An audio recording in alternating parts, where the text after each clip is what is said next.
they spent some time at the end talking about the some of the same things Ye was talking about. Nori even said he's like Ye said some crazy shit. He's like, but Ye also said some really like solid things about like this community development. So one of the things that they spoke to Mike, and it's funny, Mike. This is what I mean. You and I have been having this conversation for years. Oh well, hip hop. These guys need a pension. They need a fund. They need something to take care of their community. So there was about a 20-minute dialogue that I don't even think was planned in that last hour where they just started riffing into that sphere. You know what I'm saying? And just talking about, I mean, Nori literally said it, reparations. You know what I'm saying? Like literally taking care of those. He's like, he said hip hop's very similar to boxing, in terms of how they treat their performers. You know what I'm saying? As in not very well as opposed to other, leagues that are sanctioned and unionized like Major League Baseball. And so they were really speaking to having, guess what, a hip hop union, Is that more of a music industry problem, or is it specific to hip hop? And I'm just asking. That's a fascinating question. We would have to delve more outside of this genre and see what the fruit of that looks like, is what I would tell you, because I can't give you a clear cut answer right now off the top of my head. But we know it's very real in the community. Mike, I can remember them early Nas and Big interviews where they was talking about rappers that they loved, like being fucked up in the pocket when they seen them. You know what I'm saying? Yeah. I mean, yeah, it's Yeah. So they bought up Scarface's kidney operation, Mike. And Nori was saying like, why Face, son got to give him a kidney, and here's why he said it like that. He's like, of course that's his son, and he's gonna give it to him. He's like, but Scarface gave his whole life to this hip hop community. He's like, how many classic albums Scarface got? He's like, how much is he giving to this community? He was like, the kidney didn't need to come from his son. It needed to come from, he literally said it needed to come from, he named some guy in Nashville that like, it's like, yo, Space saved me, or Ghetto Boys got me through it.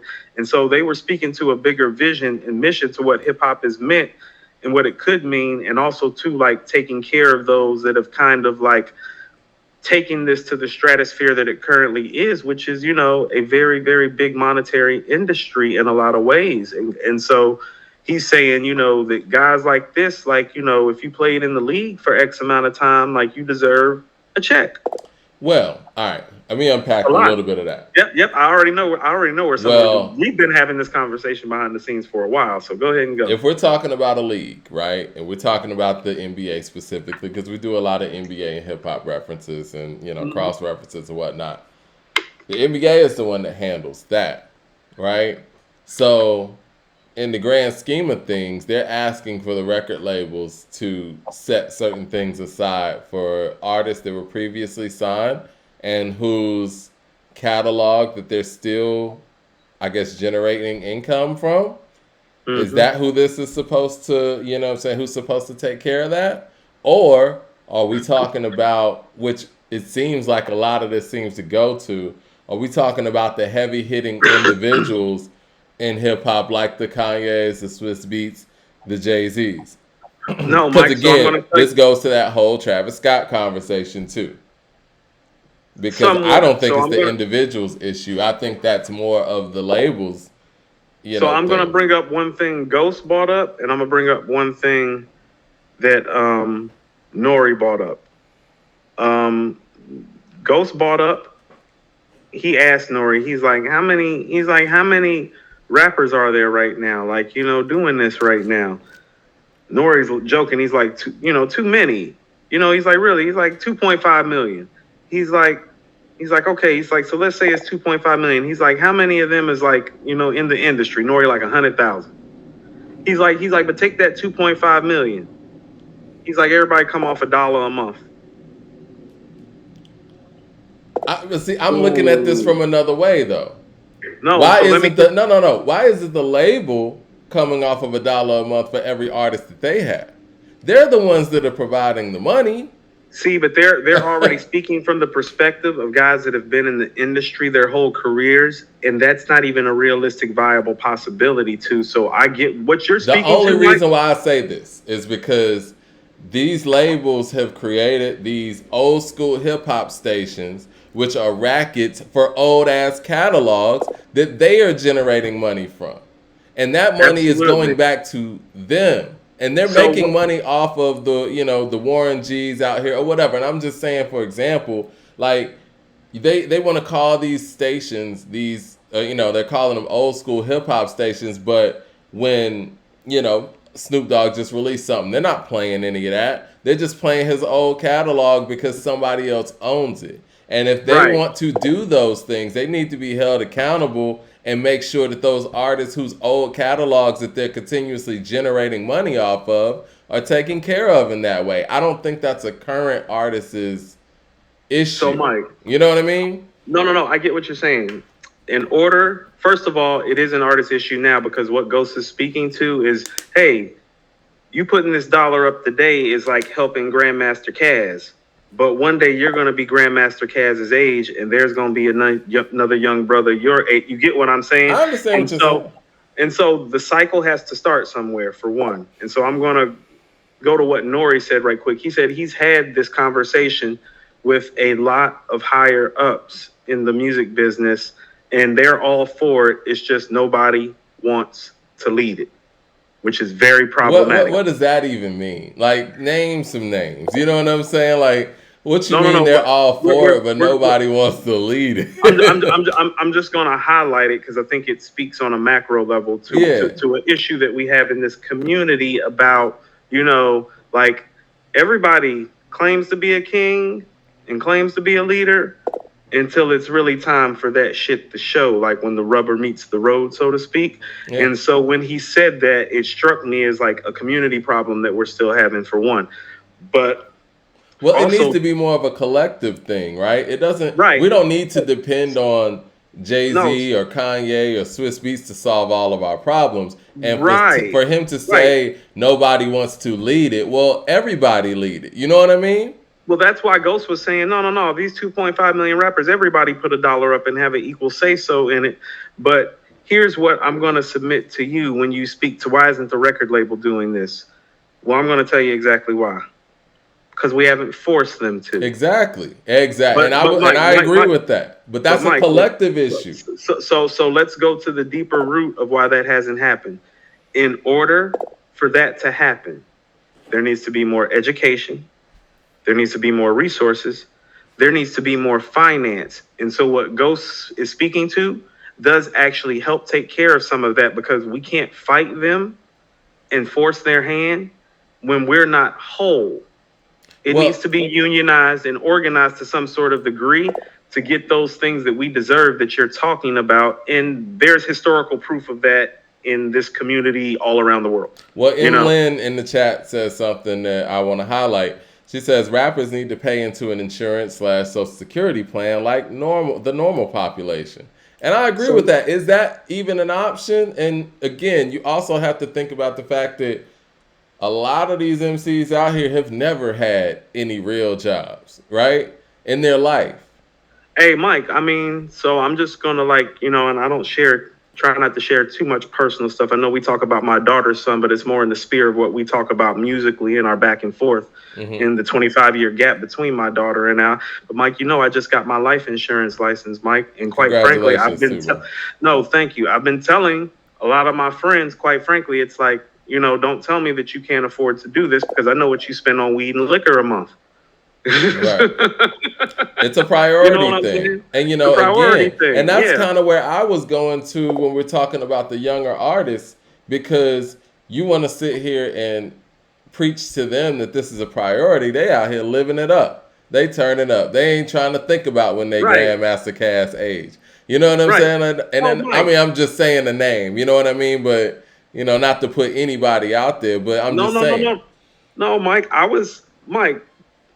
It'll be 2 years this December, but almost 2 years ago, Matt, the Yardies, Chris, the younger brother, his birthday and my younger sister's birthday is literally a day apart. We all went out to a very prominent after-hour spot together to celebrate their birthdays. The most famous clique in this city was in there.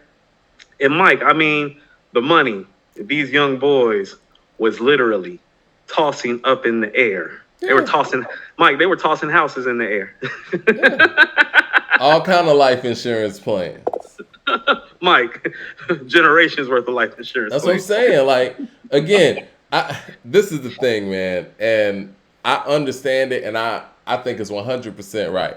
But we're talking about a culture that basically thrives on a mainstream level about speaking about wasteful financial behavior, irresponsible financial behavior, investing in all kind of stuff that doesn't matter in the grand Right. scheme of things, and all of a sudden, when you get to a certain point, you want everybody to jump up and be responsible.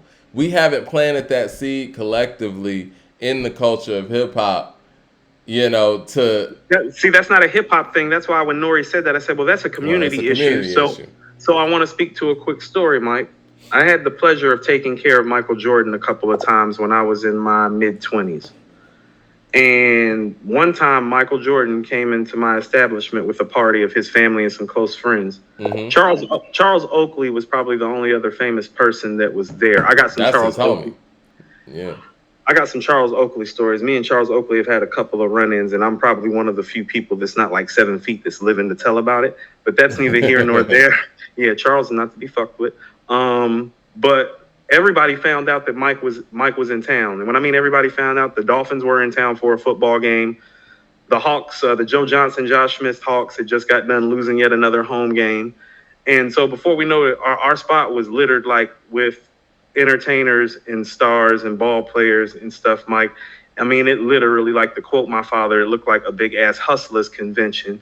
But I'm gonna tell you what my takeaway was. You had all these young dudes wearing all these jewels. I'm not gonna say who the running back for the Dolphins at the time. Oh, he was probably wearing about 300 worth of ice on his neck alone, Mike. They ain't counting like the wrist and the bracelet. And I'm looking over there at Mike.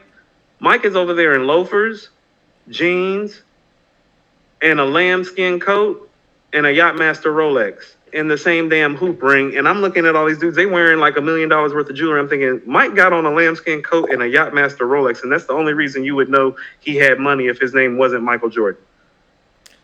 Well, see, again, real money quiet. Yeah. Real money quiet, Mike. Like most of them dudes probably didn't even know that was a Yachtmaster Rolex. I knew because I like watches. I know my watch shit. Right. Real money quiet, man. I mean, I hate to say it like this, and we suffer from a lot of this in our culture and hip hop. People want to appear bigger than they actually are, and we put ourselves in the red to do so. Right, and Mike. There was only one billionaire in the room, Mike. He wasn't wearing $500,000 worth of ice. He doesn't need to. He's who he is. Mm-hmm. My name is my name. He's Michael Jordan. Like, I don't have to prove anything Mike, to anybody. But Mike, what I'm saying is that, like, even if you look at him in his younger days, it's like Mike wore a couple of gold chains, but it was never like that. Real money's quiet. Well, I mean, to a bigger and to kind of pull this back into our conversation, right?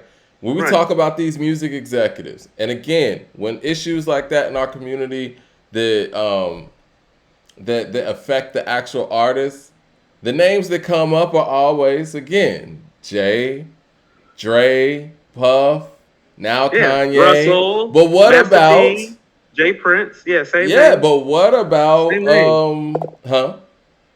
names, yeah. It's been the same name since we were teenagers, Mike. Right. But what about, some of those other executives who are over them that no one even knows? No one even talks about Doug Morrison and what he has to, offer, or what he should be offering. You want Sylvia Rhone and Clive and Jimmy and all those guys. No one ever mentions them. Leor. They not walking around here with no ice. They're not spitting out no champagne and shit and pouring out champagne because they don't have to. But to correlate that to your, Jordan story, it's the same thing. It's like we always go to the flashier parts of hip hop, but the people who are making the most off of hip hop, those are the people that we need to be holding accountable for these type of programs. I mean, that's just what it is.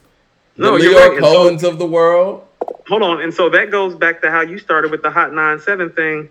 For who Wu-Tang was at the time, why didn't some power players step in for them? I mean, he credited Steve Rifkin for, I guess making that connection and, them changing their format for Wu-Tang. Where's Steve Rifkin in this conversation? You know what They I'm saying? didn't. Like, That's what I'm saying, Mike. When people like they changed their format to let Wu Tang on the radio, no, you didn't have a choice. That shit was too dope to deny. How you gonna keep the hottest thing in the streets that are literally in the streets of your city from the radio? who's You the can't do listen? that. Who's the ghost? No pun intended. At Hot 97 that actually could press the button and say Wu Tang is banned. We're not playing any more Wu Tang. Who is that individual? We need to find that. Because it nigga. He ain't need no to protect damn his neck. meeting or something that they had collectively with Right. Flex and Angie respectfully. You know what I'm saying? It wasn't them sitting there like, yo, we gonna ban Wu Tang. It wasn't them. I mean, they pander to a lot too, but I get what you're saying. You know what I'm saying? No, it wasn't them. They're not making decisions like that. Ebro No, they're not wasn't making there, and even they're- and I they're not love making- Ebro. I think Ebro is great at what he does, but he's not the person pressing Mike, the button. Mike, they're not making decisions. Yeah. Just like, star ball players for teams oftentimes don't make decisions, but influencing the conversation. And you're definitely swinging by those people asking them questions. Like, you're not bringing nobody like LeBron and Kevin Durant may not be going out there and signing the players, but you ain't bringing no players on that team without running them by there. Ain't nobody running through the studio without flexing in. Come on. I don't know. You think so? You think they just popping in on Flex and Angie 30 minutes before the show? We don't play Wu-Tang anymore, nigga. What they gonna do? They write the checks. Especially in 97. It's not like they could go to the internet. What they gonna do? You gonna run the TV? We own that too. Make a valid point when you I'm say just that. saying. I mean, No, you make a I valid remember point what it when you was say like that. in radio. You play what we tell you to play.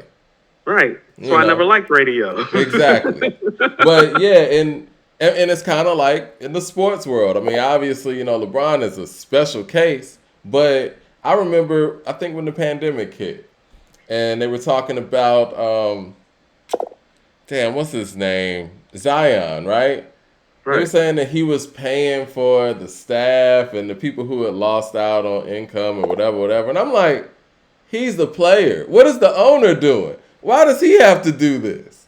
Yeah. He's an employee, and we fall into that over and over. Like, and that's what I'm saying. I'm not trying to say Because- that but- those rappers but- shouldn't do this, but no, Right. they can do that in the meantime. But they need to be putting some smoke on the people who are actually cashing in on the culture for real, for real. They do, Mike, but just maybe I've just been black and in America too long, Mike. I'm just being realistic about what it really is. And so we have to take care of self, although everything that you're saying is valid. We just have to take care of self, Mike. I'm going to say this again. We have over 400 years of examples and experiences in this situation as well, because I said the same exact thing about a different topic, to say that, that's probably not going to happen. So we need to take care of ourselves. I think we have more power than we think we do, right? Like, I think that Absolutely. if they stop performing, and kind of like what Chuck D was talking about, right? If everybody gets on a unified front like a union does, like when I remember the actors union, right? They all got on the same page and said, look, we're not doing this, this, and this until these numbers are right. You remember when the referees did that at the NFL? Mhm. Yeah, the referees I know- was like, look, I know some and of then them. they tried to replace them with replacement referees, and the games were terrible. And they were like, you know what? Well, we got to pay these guys. And that's Hey, I all know- it takes is for everybody to get on one collective and say, you know what? We're not doing this, this, and this until y'all get this right. And Hey, Mike, in the you're meantime, right. like you said, you can put that money aside. You can still do that, but don't sit there and say that is the way. And these people who are continuously cashing in on us ain't got to do nothing. No, And but we're what going I'm to keep saying is, working Mike, for them. But Mike, what I'm saying is Ghost spoke to something that we fundamentally at some point have to step out on. He's saying if there are 2.5 million of us in this industry and everybody puts up $1 a month for just one calendar year, you understand that's $30 million. And if people can do that for a year, which would literally cost everybody $12, and see that it turns into $30 million, like we got to get to the point of making those things come to actually to an actual state of happening in reality, so that we can actually see our power validated, because we don't understand our power, because we tie too much of our power to a white man structure here, which is tied back to the financial infrastructure. Let's show our people what they need to see to empower themselves. Well, I guess asking just to ask. Let's just say every artist did put money aside, right? Well, $1. right. Who is in charge of that money, or what board is in charge of that money, and who decides on who gets what in a situation? So what I've always wanted for hip hop is a real board of directors that govern an infrastructure and a plan for everybody in hip hop to take care of each other. If I had to pick one person that I would like to sit at the head of that board, I would pick Master P, Mike. And how are you basing that? Who I can't think of anybody in the history of this game that I would trust to teach financial wealth management and building to young blacks who are unaware and uneducated in those matters than him. He has the best resume. I agree with you. He has the best resume of getting it done. Best resume, get the job. Well, who collectively decides who? No, you know what I'm saying? I mean, like, it's just a lot of moving pieces on that level. But no, Mike, we really need to get organized. Like when you're in a union, you vote on these things. That's what I'm saying. It needs to get unionized and come to a vote. So these people who we keep naming, let's see if they actually put their name on the line. Like, because we talk about Jay, we talk about Jay Prince, we talk about Dre, we talk about Puff. Well, let's see if something like this were to occur, if they would actually step out and do it. Because for me, Mike, I think Jay Prince and Master P would. And after that, I think that shit get real shaky. I was going to say, because a lot of people just have so many corporate ties that it's tough to really... Hey, Mike, they built all those corporate ties on this rap shit, so I don't want to hear that. No, I agree, but I'm just saying, like, when you have those kind of dealings and then their current dealings and their current contracts, how do you know that they're going to do things that are in the best interest of the culture and not the corporation that they're still tied to? No, Mike, there need to be checks and balances. Mostly we need to be checking these niggas. Like we be like, no, you got to come to the barbecue every Sunday. Bring some potato salad. But again, I like your choice of Master P and Jay Prince because they really aren't, tied to the majors in that way. Yeah, don't nobody own them. Yeah, Mike, that's why I picked them. Don't nobody own them. They own shit. I mean, I like Ice Cube too. You know what I'm saying? I like a lot of things Cube's doing. Cube's a player. I would like Cube more than Dre. Yeah. Well, yeah, I mean, and nothing against anybody. It's just that, Dre's obligations are... Right, like Jimmy King, right. Well, no, not even that, Mike. It's like, well, Jimmy don't have a seat at this table, Dre, so... Yeah, it's one of those things that, like you say, have to unionize. And I don't know how the labels structure it. I've never signed a major record deal, but I guess they have it in a way where, there is no...